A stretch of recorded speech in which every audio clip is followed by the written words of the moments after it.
सोपे प्रश्न विचारा. आपले नाव काय?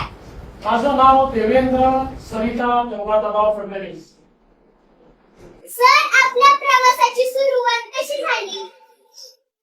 या प्रवासाची सुरुवात ही एक विद्यार्थी चळवळीतून झाली. ते मागे विद्यार्थी परिषदेमध्ये विद्यार्थ्यांचे प्रश्न सोडवत मी करत आलो. आपल्या सामाजिक कामात कोणती मोठी आव्हाने आली आणि त्यातून आपण कसे मार्ग काढले?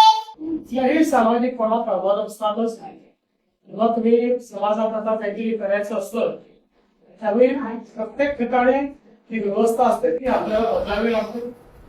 व्यवस्था बदलताना त्याच्यामध्ये अडीअडचणी येतात. पण आपल्यासमोर किती मोठे आदर्श आहेत. छत्रपती शिवाजी महाराजांचा आदर्श आहे की ते स्वराज्याची स्थापना केली.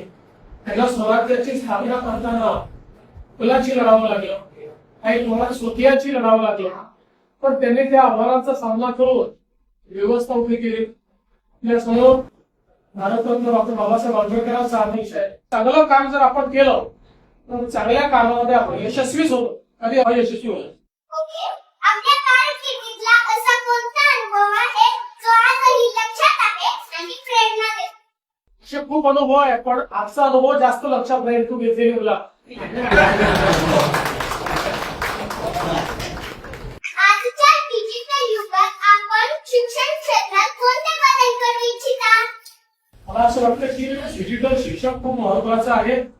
आणि आज या शाळेमध्येच एक अतिशय सुंदर डिजिटल लॅबचं उद्घाटन केलं की इंटरॅक्टिव्ह आहे. त्याच्यामध्ये विषय देखील आपल्याला श्राव्य माध्यमातून पाहायला मिळतो. त्याच्यानंतर त्याच्यावर प्रश्न देखील आपल्याला विचारता येतात आणि त्याच्यावर आपल्याला परीक्षाही देता येतात. मला असं वाटतं की आता डिजिटल युगामध्ये डिजिटल शिक्षण हे अत्यंत महत्वाचं आहे. प्रत्येकाकरता डिजिटल शिक्षणामुळे शिक्षणाची दारं उघडलेली आहेत.